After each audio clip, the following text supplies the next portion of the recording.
शांति। ये बाबा की 21 तारीख की साकार वाणी है। सार है मुरली का। मीठे बच्चे, बाप के साथ सच्चे बनो, सच्चाई का चार्ट रखो, ज्ञान का अहंकार छोड़, याद में रहने का पूरा पूरा पुरुषार्थ करो। प्रश्न: महावीर बच्चों की मुख्य निशानी क्या होगी? तो बाबा ने कहा, महावीर बच्चे वह जिनकी बुद्धि में निरंतर बाबा की याद हो। महावीर माना शक्तिमान। महावीर वह जिन्हें निरंतर खुशी हो, जो आत्म अभिमानी हो, जरा भी देह का अहंकार न हो। ऐसे महावीर बच्चों की बुद्धि में रहता कि हम आत्मा हैं। बाबा हमें पढ़ा रहे हैं। ओम शांति। रूहानी बाप रूहानी बच्चों से पूछते हैं, अपने को रूह या आत्मा समझ बैठे हो? क्योंकि बाबा जानते हैं यह कुछ डिफ़िकल्ट है, इसमें ही मेहनत है। जो आत्म अभिमानी होकर बैठे हैं उनको ही महावीर कहा जाता है। अपने को आत्मा समझ बाबा को याद करना उनको महावीर कहा जाता है। हमेशा अपने से पूछते रहो कि हम आत्म अभिमानी हैं। याद से ही महावीर बनते हैं, गोया सुप्रीम बनते हैं। और जो भी धर्म वाले आते हैं वह इतने सुप्रीम नहीं बनते, वह तो आते भी देर से हैं। तुम नंबरवार सुप्रीम बनते हो। सुप्रीम अर्थात शक्तिमान व महावीर। तो अंदर में यह खुशी होती है कि हम आत्मा हैं। हम सब आत्माओं का बाप हमको पढ़ाते हैं। यह भी बाबा जानते हैं। कोई अपना चार्ट 25% दिखाते हैं, कोई 100% दिखाते हैं। कोई कहते हैं 24 घंटे में आधा घंटा याद ठहरती है। तो कितना परसेंटेज हुआ? अपनी बड़ी संभाल रखनी है। धीरे धीरे महावीर बनना है। फट से नहीं बन सकते, मेहनत है। वह जो ब्रह्म ज्ञानी तत्व ज्ञानी है, ऐसे मत समझो वह अपने को कोई आत्मा समझते हैं। वह तो ब्रह्म घर को परमात्मा समझते हैं और स्वयं को कहते हैं अहम ब्रह्मस्म। अब घर से थोड़े योग लगाया जाता है। अभी तुम बच्चे अपने को आत्मा समझते हो। यह अपना चार्ट देखना है। 24 घंटे में हम कितना समय अपने को आत्मा समझते हैं। अभी तुम बच्चे जानते हो हम ईश्वरीय सर्विस पर हैं, ऑन गॉडली सर्विस।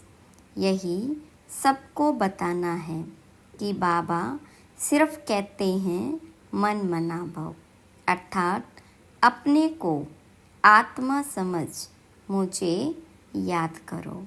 यह है तुम्हारी सर्विस। जितनी तुम सर्विस करेंगे उतना फल भी मिलेगा। यह बातें अच्छी रीति समझने की है। अच्छे अच्छे महारथी बच्चे भी इस बात को पूरा समझते नहीं हैं। इसमें बड़ी मेहनत है।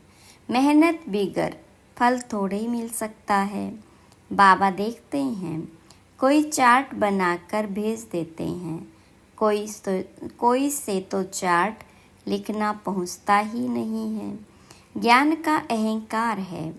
याद में बैठने की मेहनत पहुंचती नहीं। बाबा समझाते हैं, मूल बात है ही याद की।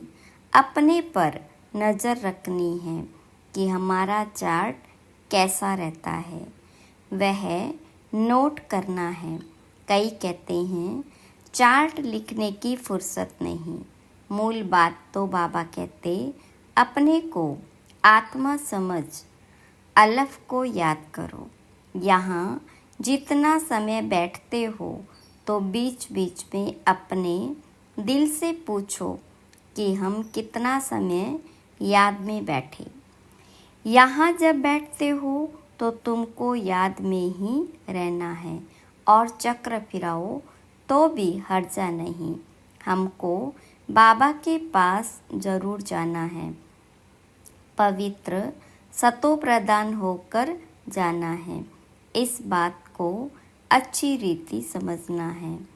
कई तो फट से भूल जाते हैं, सच्चा सच्चा चार्ट अपना बताते नहीं हैं।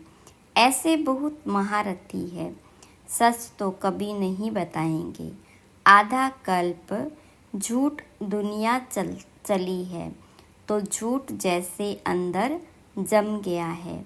इसमें भी जो साधारण है वह तो झट चार्ट लिखेंगे। बाबा कहते हैं, तुम पापों को भस्म कर पावन होंगे याद की यात्रा से। सिर्फ ज्ञान से तो पावन नहीं होंगे, बाकी फायदा क्या।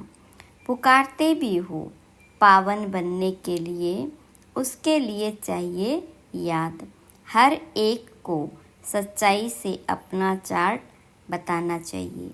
यहाँ तुम पौना घंटा बैठे हो तो देखना है पौने घंटे में हम कितना समय अपने को आत्मा समझ बाबा की याद में थे। कईयों को तो सच बताने में लज्जा आती है, बाबा को सच नहीं बताते। वह समाचार देंगे, यह सर्विस की, इतनों को समझाया, यह किया, परंतु याद की यात्रा का चार्ट नहीं लिखते।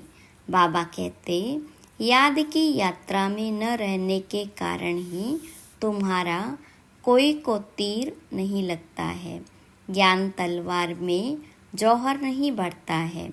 ज्ञान तो सुनाते हैं, बाकी योग का तीर लग जाए वह बड़ा मुश्किल है। बाबा तो कहते हैं, पौने घंटे में 5 मिनट भी याद की यात्रा में नहीं बैठते होंगे। समझते ही नहीं हैं कि कैसे अपने को आत्मा समझ और बाबा को याद करें।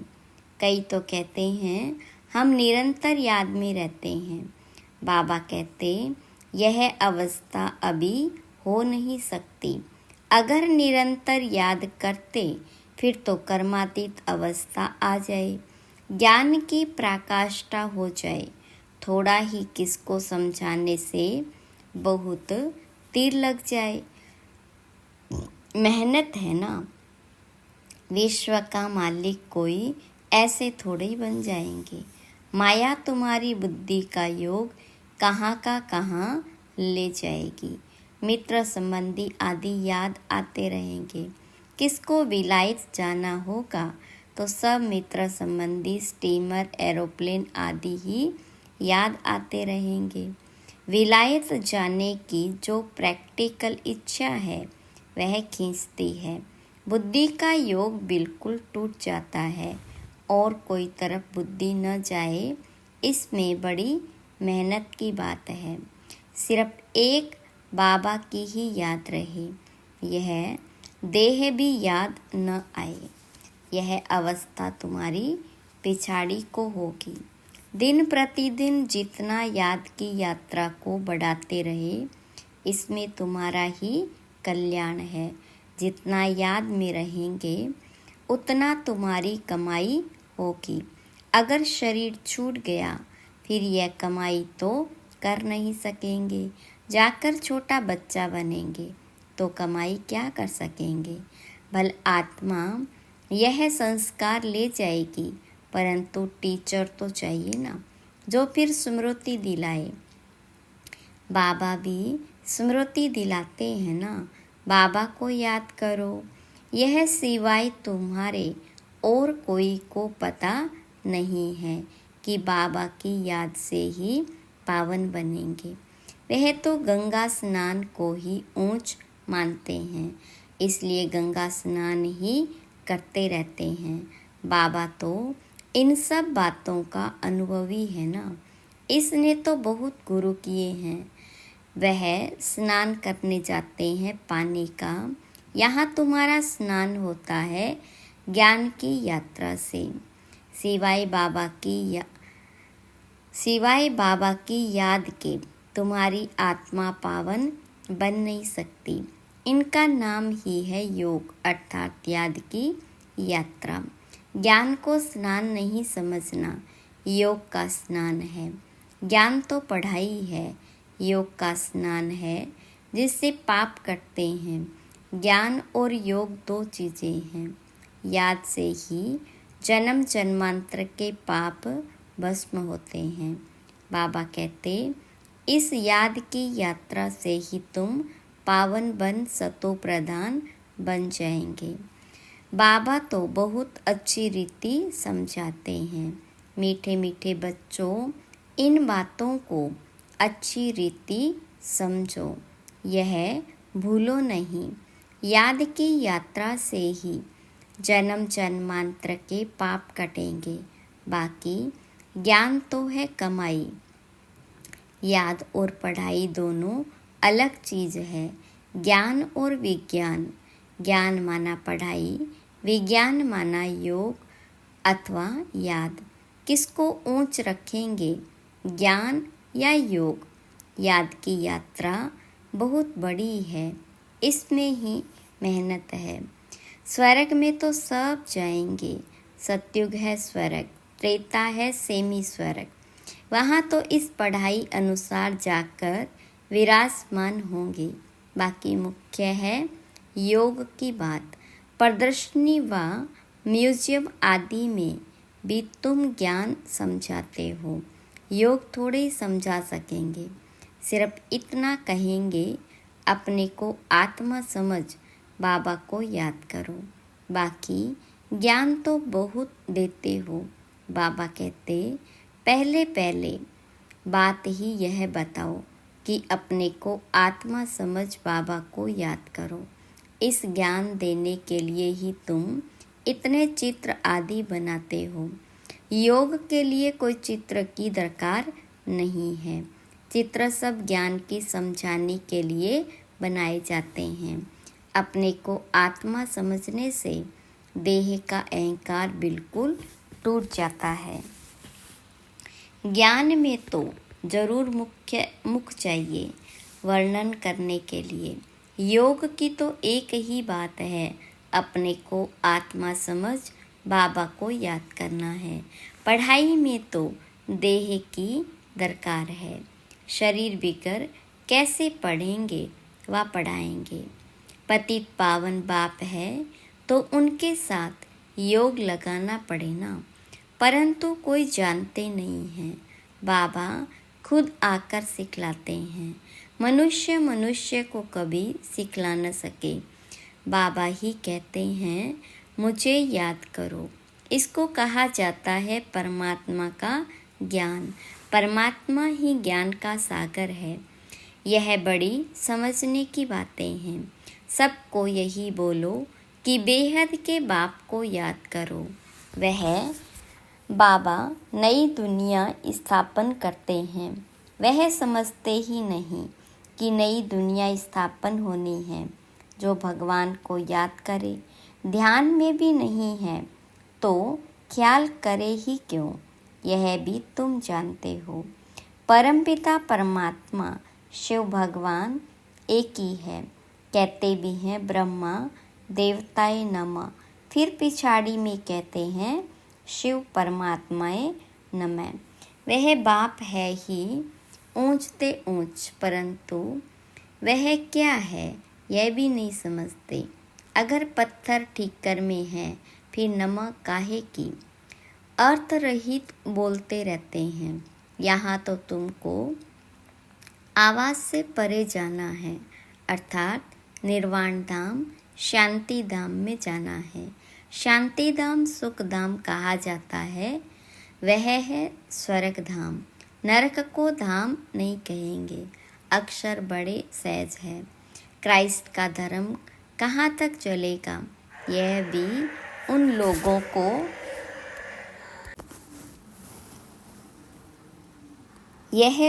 लोगों को कुछ पता नहीं।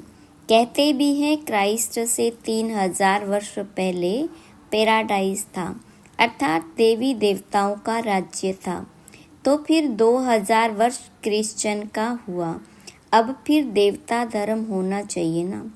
मनुष्यों की बुद्धि कुछ काम नहीं करती। ड्रामा के राज को न जानने के कारण कितनी प्लान बनाते रहते हैं। यह बातें बड़ी अवस्था वाली बूढ़ी माताएं तो समझ न सके। बाबा समझाते हैं, अभी तुम सबकी वानप्रस्थ अवस्था है, वाणी से परे जाना है।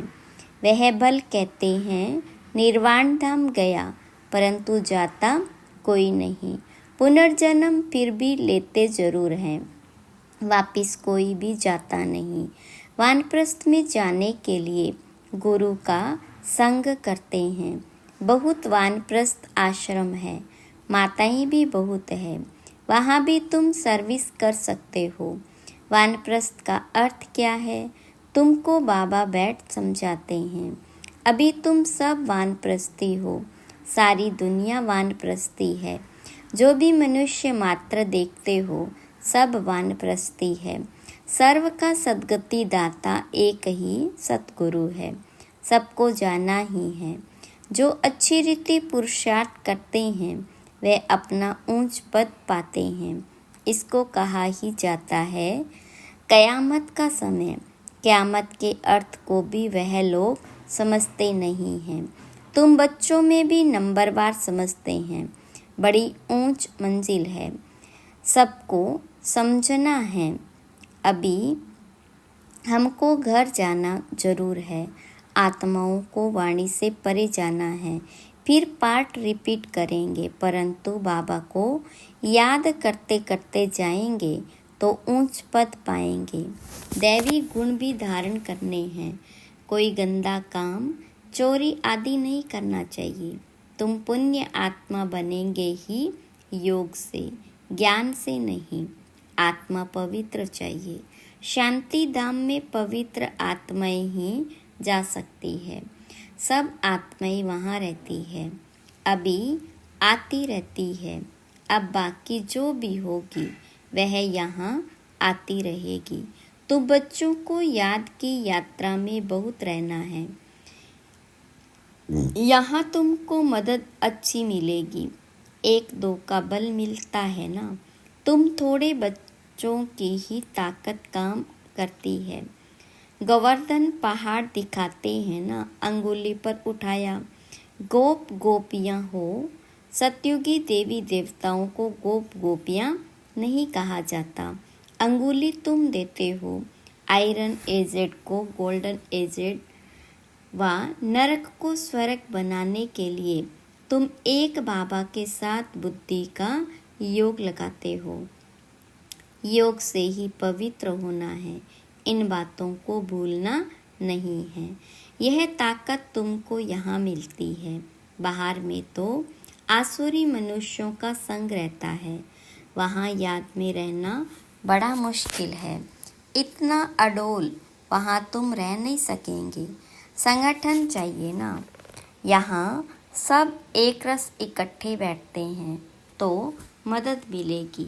यहाँ धंधा आदि कुछ भी नहीं करना है। बुद्धि कहाँ जाएगी, बाहर में रहने से धंधा घर आदि खींचेगा जरूर। यहाँ तो कुछ है नहीं। यहाँ का वायुमंडल अच्छा शुद्ध रहता है।